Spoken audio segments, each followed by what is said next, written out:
The most obvious counterintuitive reason to start now. Today's episode is sponsored by Billy Keels Advisory Services. If you want to learn more about how to make your 99 optional, just go to makeitoptional.com. Once again, that's makeitoptional.com. The most counterintuitive reason to start now is specifically for you if you suffer from frustration, overthinking, really wanting to do, but not really actually able to pull the proverbial trigger because of XYZ. Been there, done that. And this is going to help you to minimize these types of thought processes so that you can continue to progress. Because the thing that you and I both know, and that's why I want to share this most obvious counterintuitive reason to start now, is that every single moment that you are not moving forward, it's creating an increased sense of frustration, potentially overthinking, paralysis analysis, and all that kind of good stuff. And there is this idea that you can have a POC, a proof of concept, just to help you understand why what is super obvious to you is a counterintuitive way of thinking about it, but you need to start now. So this goes back to my corporate days, and I can't even believe it's almost been just over 4 years that the corporate life ended. I guess it's 3 and a bit. But I remember going through the summer of 2021. Now, at this point in time, I'd already been in corporate for 26 years. I had an opportunity to move around and do a number of different types of roles, either at a global level, at a regional level across Europe, Middle East, and Africa. But you know what? The thing is I found my sweet spot towards the end. And my sweet spot was being an individual contributor, an IC, as a lot of times as you refer to it in corporate speak.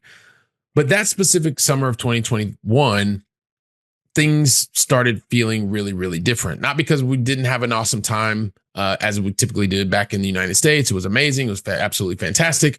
But this particular summer was about coming back to Europe, and coming back to Europe, found out that my dad wasn't doing very well. Thought he had COVID, was having some respiratory problems and all this other kind of stuff. But what we realized very quickly is very fortunate. You don't realize, you think things are happening to you.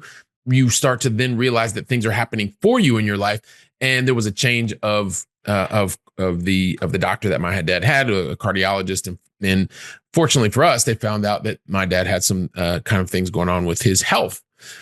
And so back here in Europe, realizing that dad was going to go through a number of different things, and you start to think about, and I know I've talked about that here before on the podcast, that there was this sense of, wow, you know what, the figure that I had referred to as the strongest person, as impermeable, if that's a word, and now figuring out that there is issues around his health. So dad starts to get sick. We have to take a number of different medical meetings, appointments, and all this kind of stuff. And so what that meant was, not only was just recently coming back from the US, but then in October wanted to go back, meet with some doctors, with my family and my dad and my stepmom. And then eventually found out what the issue was. And so dad had has some issues around his heart. And so eventually in November of 2021, go back, and there were a bunch of things that were happening with my dad, and some pretty major interventions. Now, I was very fortunate, right? And I just want to caveat this, because I had an amazingly positive group of senior managers, my direct manager, his manager, and his manager, that were very supportive of the situation that I was going through. Because for many years, over 20, I said almost 30 years, I invested time, effort, and energy in the corporate life. And not only did I get a lot out of it, but I also gave a lot to it. And so during this very emotionally challenging time, I had the support of my management and senior management to be able to travel back and forth. And keep in mind, this is at the fourth quarter of the year in enterprise software sales, as someone who's an individual contributor who's speaking to C-level executives, their direct reports, and responsible for a large quantity of revenue to come into the company. The revenue coming into the company means that everybody in the company gets to stay. You don't close in sales, then a lot of people's jobs are at risk, right? So but I don't want to go down that track, but because here's the thing, being that individual contributor, being in the role that I was, I wanted to continue to make sure that I was always overachieving against my plan, my quota, and specifically anything else that was related to a key performance indicator or management by objective if I had them. I always wanted to overachieve and be recognized as the guy who overachieved, regardless of what was going on. Right. And at the same time, going through this thing that I was going through with my dad and his health, I also wanted to know that I had the confidence of being able to continuously face the unknown, no matter how drastic or dramatic it was. Really wanted to be able to continue to move in that direction. So all of this going on, like had to fly back and forth. And the thing that started happening inside of me was, you know what? I have been kind of keeping this secret that I'm going to tell you about a little bit. And if you've been listening to the podcast for any amount of time, you already know what the secret is. But I started recognizing that in order for me to go back to be where I wanted to be was with my dad, I needed to ask, like, it's kind of like going to the bathroom. Like when you're a little kid, you put your hand up. So it was the same thing here. I needed permission to go stateside to go see my dad, regardless if I was going to get it or not. I needed permission. And like I state, and I cannot understate this enough, I was extremely fortunate because I had the full support of the management team that was there, senior leaders and checking in on me and things like that. But you know what? There was the reality of also too, like checking in, but there was the year-end crunch. Like everybody needed business to come in. And I was the person that had the knowledge, the accounts, the relationships, and the contracts. So guess what I was doing? I was in the US, working all kinds of crazy hours, being at the hospital with my dad and making sure that the business was continuing to move forward because I was a corporate high achiever. And that's just what you do. It's just what you do, right? You're there for your family. You're there for your colleagues. You're there for your senior executives. And I was towing the company line, right? And so I wanted to make sure that I finished the year on a high note and that I exceeded expectations once again, because at the end of the day, that was a part of my identity.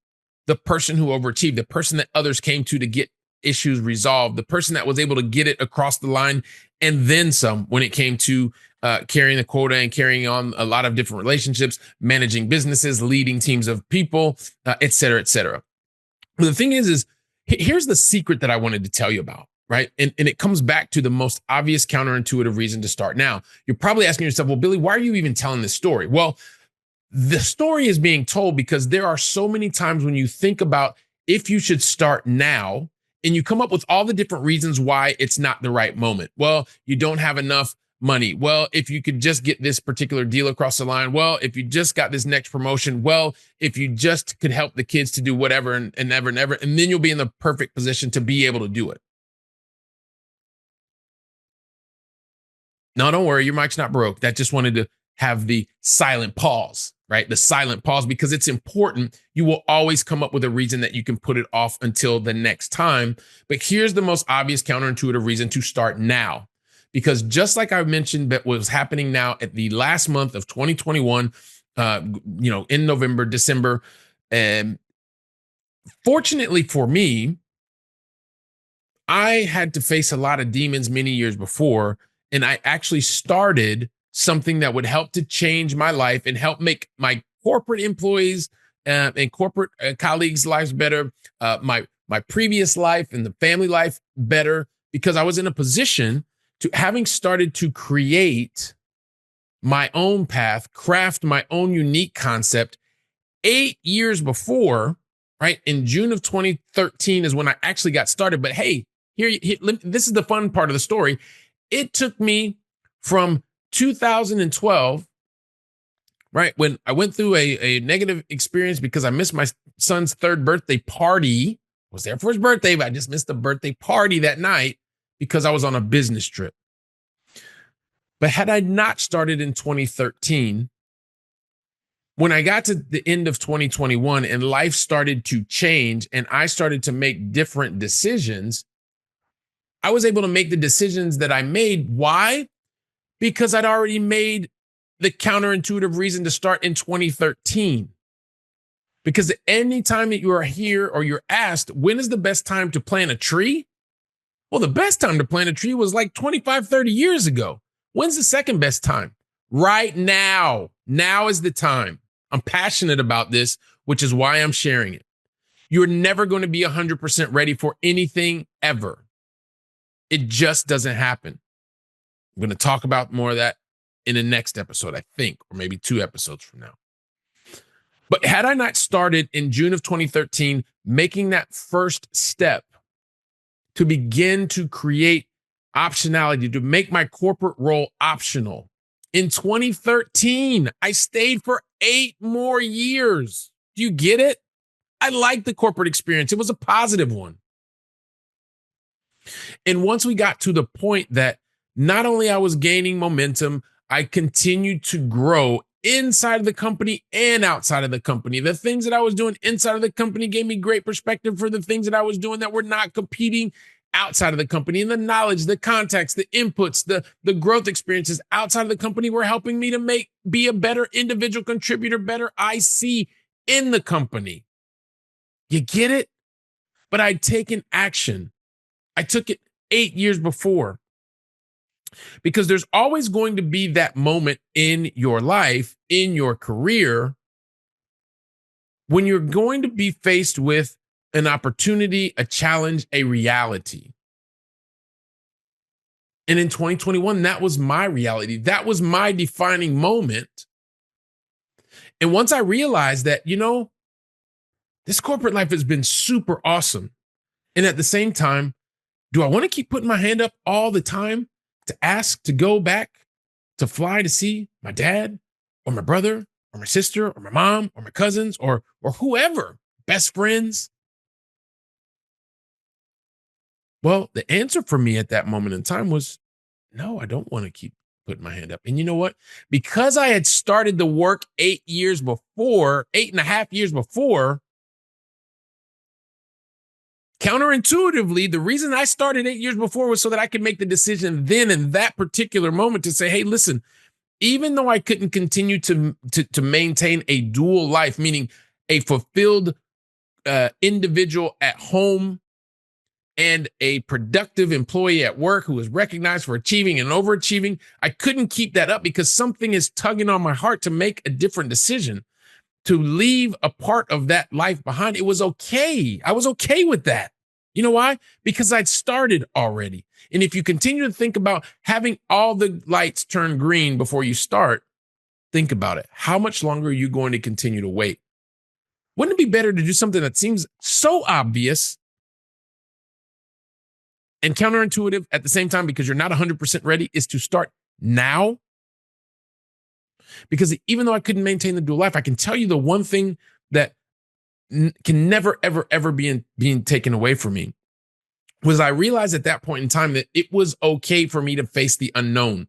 Life after corporate, what would it be like? There's always the opportunity to go back. But guess what? To date, I really enjoy being able to pour into others and help them break through, help you to break through and get to the reason to start now, break through that perfectionist tendency, be able to look for the progression tendency so that you can make the impact that you really want to make. And so that is the most obvious counterintuitive reason to start now, because you should start before you actually need to start. Because if you start when you need to start, then you're going to be stressed, you're going to be pressured, you're going to be making decisions based on anxiety and under stress versus actually starting before you actually need to make the decision, make the choice. It's better for you. It's better for your loved ones. You're going to be such a better employee when you're going into the office if that's what you choose to continue to do. And I know that it seems counterintuitive. And at the same time, it's super obvious. You're a smart person. You're a high achiever. You've continued to go out and do what others thought couldn't be done. So guess what? This is just another opportunity for you to go out there, put into place, put into practice now, not tomorrow, not next week, not in 6 months, not when all the stoplights are green, but now. You're already 80% of the way there. You're going to have to jump at a certain point in time. I did it. I've been there. And I've been through some real tough, challenging situations. Still going through them. We'll have more to go through in the future at some point in time. But that's the thing. So I wanted to share that with you because in a moment when it was hard to make a decision based on what was happening in life, it had nothing to do with money. It had lots and everything to do with heart and where I wanted to be and what I wanted to do. It's so much better to start before you actually need to start. You'll be thinking clearer. You'll be making better decisions, even with not 100% of the information. At a certain point, it's about being able to jump. So I wanted to share that with you. Hopefully the story has helped you to understand that it was okay for me to be able to not have to go back to the corporate world, because I started doing the work to give me and put me in a position to make my corporate role optional and enjoyable. Even so much to the last 4 years, I was just going in because I like being around smart people. I loved solving really big, or I really liked, I said I really like solving very large enterprise scale problems, coming up with solutions. And that allowed me to do that. And at the same time, invest more time with family, friends. But there got to a breaking point where, you know what? Did I want to keep putting my hand up to go to the bathroom, asking if I needed days off? I'd done the work before, so I was in a position and I have to do that. So I want the same thing for you. And more importantly, I want you to take today's episode. I want you to share it with family, share it with friends, have the conversation. You know someone who's going through something similar. Be that person that help them to make the change. Because while you're doing that and going from theory to practice, talking about today's episode, I'll be here preparing the next episode to help you continue to move forward, make more progress. And so until then, I want you to go out and make it a great day. And I want to thank you very, very much. Today's episode is sponsored by Billy Keels Advisory Services. If you want to learn more about how to make your 9 to 9 optional, just go to makeitoptional.com. Once again, that's makeitoptional.com.